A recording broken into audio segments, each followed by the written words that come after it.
travel capabilities. They've gone back in time and they've been able to manipulate series of historical events to bring us to where we are now, to where we are asking for somebody to come in and save us. And they're already here. And if we ask, because of our free will, will you please save us? Well, then we've asked for it. And we've gotten exactly what it is that we deserved, because we didn't take responsibility as a race to fix our own problems and to deal with our own problems. We kept looking outside of ourselves. And, you know, this is why the Andromedans are so strong about us growing up and really taking responsibility for it. Now, how many human beings is the Andromeda Council in contact with on Earth? I remember you saying at one time 4. To my knowledge, they're in contact with 4. Beyond that, I don't know. I don't know if there are more, if there are going to be more. I know there's one in the United States, there's one in South America, one in Asia, one in Europe. But there are other groups that are here, you know, over 170, who may also on some level be talking to people and communicating, whether it's physical or telepathic or through mediumship, you know, dealing with the different spiritual levels. There's a lot of information that's being sent down here. Are they finding it's effective? Is it working? To a degree, it's not working as quickly as they want, simply because most people are incredibly apathetic. They're stuck in their 9 to 5. I have to make my mortgage payment. My kids got to get to school in the morning, and I don't give a damn about anything else. And unfortunately, that isn't going to work. It isn't going to save you. It isn't going to protect you. There's so much more going on here, you know, and we are just one small part of this whole picture that's going on, and we have to wake up. Period. Now, one of your contacts is a 4-foot 11-inch light blue skinned being called Phaseus. That's correct. Please describe his or her personality in detail. Phaseus, well, he's very serious. He's very benevolent.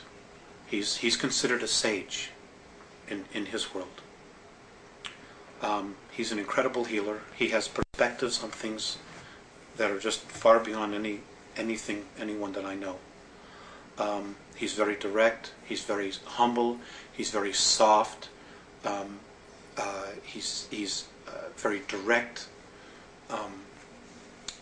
And when he moves into a room, like when I've walked with him or walked with the others, when we walk into rooms or different areas of motherships and the ships, energy changes. People, of course, they're very in touch with energy themselves. They instantly turn and they acknowledge him and they bow. I guess he would be considered an Ishwish or a Yahweh, an admiral, or I don't want to use the word God. An elder? An elder, you know, of tremendous of wisdom and insight. And they take very seriously what is going on here. And the manipulations, the things that the Greys, the Orions, and the Reptilians are doing here. They're appalled with what's going on here. The other one is Morane. Well, let me get to Morane in a second here. You mentioned directness twice. With that in mind, what was the most memorable interaction you have shared with Phaseus? They're all memorable. But I guess the single most, well, there's been 2, one that just occurred. But prior to that, the single most important one was I had just had a contact, and we had spent about an hour or so together, and I was very depressed, very sad.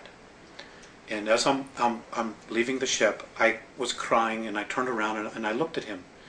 And he looked at me and he smiled, and his words were, "The love that you withhold is the pain that you carry."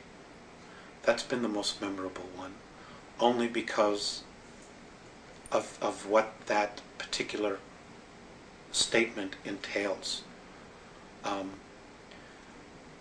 When we leave our physical form, and you know what many of the Catholicisms teach, you know, you're judged by God. It just simply isn't true. We judge ourselves. And what I read in that statement is that when we cross over, we look at the places in our life where we withheld love, that we maybe didn't give enough. And we judge ourselves on that. So that's been the most profound one for me. And Morane, he's 7.5